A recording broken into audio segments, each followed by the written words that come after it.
Conférence de presse de rentrée ce matin pour le syndicat Solidaire Finances Publiques SFP.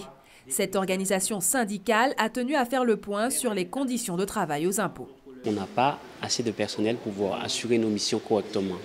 On manque de tout pour travailler, on manque d'ordinateurs, on manque de papier, on manque de fax, on manque d'encre pour les ordinateurs. Dans la liste de revendications du syndicat s'ajoute la suppression d'emplois. 25 000 en moins depuis 2002 et 2023 de prévus en 2013. Pour les agents, la charge de travail devrait être multipliée par 2. Il faut savoir que le nouveau gouvernement a déclaré que les services des ministères des Finances publiques n'étaient pas prioritaires. Et par conséquent, il y a des suppressions d'emplois, mais il y a aussi la réduction du budget de fonctionnement de la DRFiP. Pourtant, malgré ces conditions de travail difficiles, le syndicat a décidé d'informer les contribuables sur les nouveaux dispositifs. Et l'un d'entre eux est le plafonnement de la taxe foncière.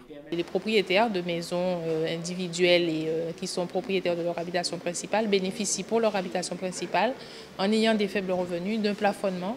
Donc, c'est-à-dire que la taxe foncière, ce n'est pas quelque chose de systématique, c'est une réclamation qu'il faudra qu'ils fassent.